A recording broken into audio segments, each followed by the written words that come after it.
Oh guys, may dumating na naman akong parcel at partial sa Shopee at ang binayaran ko lang ay 19 pesos. At eto pala itilalagay sa mukha para makuha yung blackhead natin sa mga mukha. At trending pala to sa TikTok ngayon. Kaya gusto ko rin itry. Kaya try na natin. Ipapakita ko sa inyo kung ano yung kalabasan nito. At ilalagay ko sa mukha ko. Kasi may kasi ako blackhead sa ilong ko. Para matanggal. Itry lang natin. At salamat pala sa mga subscriber ko. Sana tuloy-tuloy ang pagsuporta nyo sa akin. Sana ma-hits natin yung 1,000 subscribers sa YouTube. At ayan, try na natin. Papakita ko sa inyo ang kalabasan ng gagawin ko. Tapos, pagka lagay mo na yan lahat, yan. Hindi naman lahat sakto lang sa mukha mo.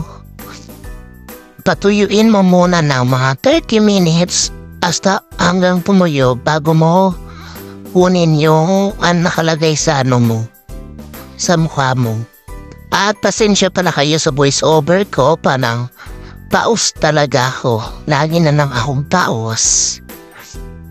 Kaya, ganito yung ko, pag voice over ko. Ayan, patuyuin ko pa yan. Pag habang matuyo, try natin talaga kung effective talaga. Kasi trending talaga to sa TikTok eh.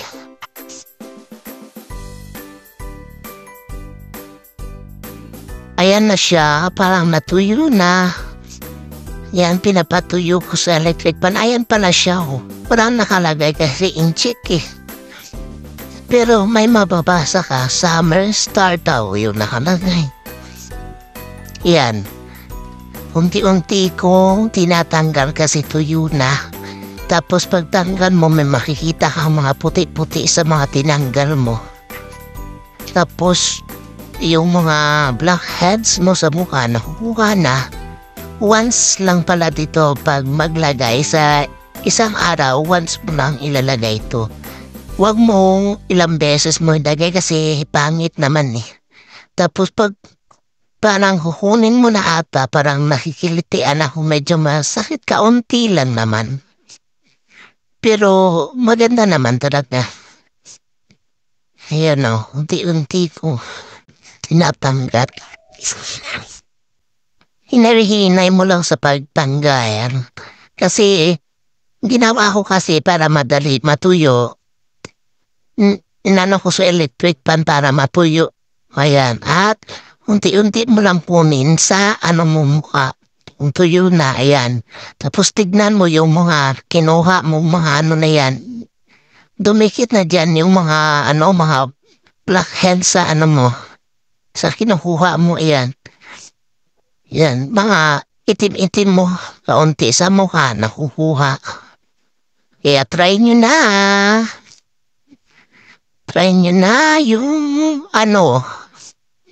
yung trending sa TikTok. Nakiuso naman kasi ako. Charot. Maganda na siya. Yan lang for today's video. Don't forget to like and share and subscribe. Bye-bye!